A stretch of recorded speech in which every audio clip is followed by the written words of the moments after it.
Dead End Hip Hop DE365. You already know who it is, man. It's your boy FIFA 24/7 here with Mr. Kenneth B. It's got to say the Mr. We are talking about K Camp Float to London. Man, K Camp been gone for a minute, Ken. Mm-hmm. He been gone for a minute. I can't front. I've never really been a fan of K Camp. I've never really dove into K Camp's music. I have listened to K Camp projects, but we talking early Dead End Hip Hop days. Mm-hmm. We talking, bruh, you know what I'm saying? So it's been a very long time. I don't remember stylistically what K Camp used to be, but I know he wasn't this back then. Mm-hmm. This is definitely different. I didn't know what to expect going into it. You know what I'm saying? FIFO's one of FIFO's catchphrases.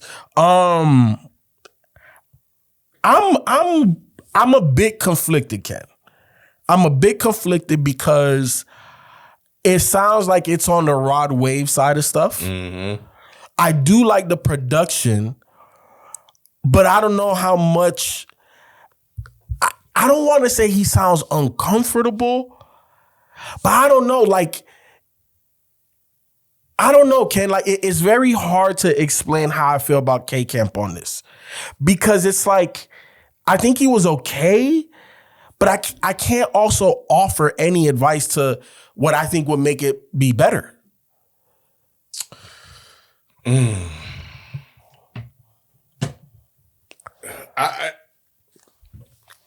I thought this was going to be good. Mm-hmm. Because Nick hit us up and asked us if we listened to it. Mm-hmm. And normally he would do that if there's some quality there. Mm-hmm. So I'm really curious to hear his thoughts on it. Because I first came across K Camp way back in the day, early Dead End Hip Hop days. Mm-hmm. I was so out of place, bro. I went to some spot, a bunch of young kids. He was up there performing, and that's Cut You Off. And around that time, he just kind of started to blow up from there. So I remember, but it was this whole kind of different wave or thing going on in Atlanta. And yeah, at the time, early Dead End Hip Hop was just trying to pay attention to what's going on in the city. So it was a lot of stuff that I couldn't connect to, but K Camp back then was able to really kind of put together some hit singles, catchy and vibey. And now I think he's like a free agent. He's on his own. He's independent. Mm-hmm. And, I haven't listened to a K Camp project in a while, but I was kind of really curious to see what was going to go on here. And yeah, man, it just, I thought I was going to get a lot more than what I did. And it felt very much, I don't want to do this to the brother, man, because I think he comes across as a good dude, but music is what the music is in terms of how I understand it or feel about it. And it felt inconsistent, man. It felt all over the place. It felt like it didn't have a direction. What is K Camp going to be now that he's no longer with the label? He has nobody to really kind of forcing him to do a sound or something that he wants to do? Or he had a certain budget to do a sound that he tried to do. I don't know. I don't know what's going on with it, but I know this didn't do it. There are no bangers on here. So this project is definitely on the vibier side of things, and it sounds very current with the sound of it. The thing I do like about him is his tone isn't annoying, right? Before this last Gunna project, at times Gunna would sound annoying to me. Lil Baby sounds like a run-on sentence. Rod Wave, we done talked to Rod Wave. He falls in that line of making that music, but his voice isn't annoying to me. And I feel like the first half, or at least the first 6-7 songs on this project, I like better than the latter half of this. The direction I don't know if it feels all over the place for me, but again, I don't know what I would tell K Camp if he was sitting directly across from me, what I think he could do to make it better. I kind of think it is what it is. And obviously he from Atlanta, Ken. He from Atlanta. So it didn't surprise me that this was the style and the sound that he went for. everybody. That's I know it. I feel you, Ken, but he's a product of his environment. Head now, bro. But he's a product of his environment. But he's the old head. Camp been in the game for a minute. I know. These young guys, they got this sound and this wave, man. That's what they do. You know, so yeah, I'm with you. It is modernized. Yeah. K-Camp can do that sound, but it doesn't sound like he's figured out his comfort zone in that sound. You know, as I listen to it, like I know and hear the Atlanta sound. Mm-hmm. You know, a lot of them other guys, I guess maybe because I don't know, they just sound like they just do it better. You know, and I'm not a fan of that sound, but you know, I get the understanding of why those young cats will understand it.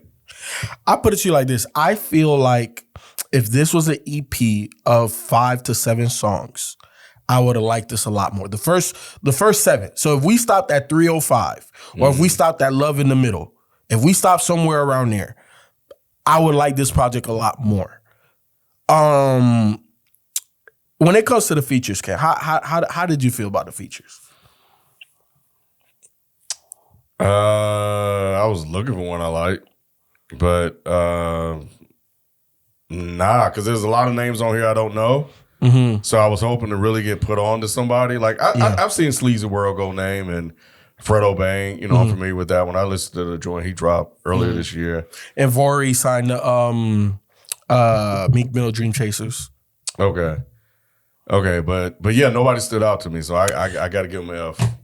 I'm gonna give him a D. Okay. But I 100% agree with like the features didn't add nothing to this. And that's part why I'm saying like the first, the first 7 only has one feature, and I liked when K-Camp was there by himself more so than adding these people because they didn't really add anything to the project. What about the production, Ken? I'm at an F. The only one I liked, man, was 305. 305. I know I said there weren't any bangers. Mm-hmm. That's probably the closest one to a banger that I got. I liked Young and Free. I like 305. I wouldn't say bangers. He definitely got some vibey stuff on here. There are songs on here, Ken, that I will. So I have a Apple Music playlist called Vibey. Mm-hmm. And every time I come across stuff like this. Well, it's not always like this. I got a whole bunch of stuff, different type of stuff. But there are like 3 songs on here that I will put onto that playlist. You know what I'm saying? Production, I give it a C. Okay. All right. Rapping, singing, because he's doing both. Or he's more doing singing than rapping, but it's rap singing. What would you give it? Oh, it's hard to judge him here. Because he's, he's not the best rapper in the world, but when he's on top of his game and his vibe and his thing that he does, he has a way about him that really connects. Mm-hmm. When he's not, it's very like he's almost just like another guy. Mm-hmm. So the rap singing songy thing, damn, bro, I'm at another F, bro. I'm giving him a C. And maybe I just can't grade that style of music. I don't know. Yeah. It's probably a lot younger than I am, but yeah, but I feel like I still can understand some of it, and it felt very I'll stick with what I got. I got you. Overall, is it F for you? Yeah, I was disappointed, bro. I was disappointed. I when Nick hit us up, I was like, okay, man, maybe some joints on here. I didn't expect to like the whole thing. Mm-hmm. I didn't go into this expecting to dislike the whole thing. Yeah, that's the issue. Because I'm like, man, I was like song after song after song. It was just like, where's the joint? Where's something? Where's the K-Camp thing that I used to know? And that was a while ago. Yeah. So I understand he's gone on. He's done other things. So I need to kind of maybe catch up and see, because I haven't really caught up with him. I just knew he kind of, I know he dropped the project in 2022, 2 years ago, but for the most part, he's kind of been out of the hip hop conversation. Yeah, he has. He died off. Yeah, he did. And I don't know if this is the strongest way to come back. Again, I think, you know what? The biggest thing, and I already said it, is the length of this thing, 18 songs, 50 minutes. I feel like when artists have been gone for a minute. Like, you need to test the waters. Like, I don't need a whole project. Give me an EP. Give me like 2-3 singles. Like, drum up the anticipation. You know what I'm saying? Because let me see here, Ken. Let me see. When's the last time he goddamn dropped the project, bro? When's the last time he dropped the project? Oh, I ain't got the years on here. Either way, he's dropped a lot of music, Ken, but it's been a minute. He ruptured his vocal cord. I see this on TMZ in 2023. Maybe that has something to do with what's going on here. I don't know, but I remember the Atlanta wave he was part of. Mm-hmm. So, and I was happy for him. I'm still happy for him. 100%. Hope he keeps doing his thing, bro. Yeah. He made it out. He was one of the few in Atlanta that was doing that whole thing that actually made it and got somewhere. So that's huge. I give it a D. Let me ask y'all, everybody that's listening, are we just two old heads that's not on it? You know what I'm saying? Is this wave past us? I don't know. Again, I think some of this stuff is vibey. Some of it, has replay value. But as an entire project, it doesn't for me. So let us know if we wrong, man. Hit me up on the socials. We out. Peace. Peace.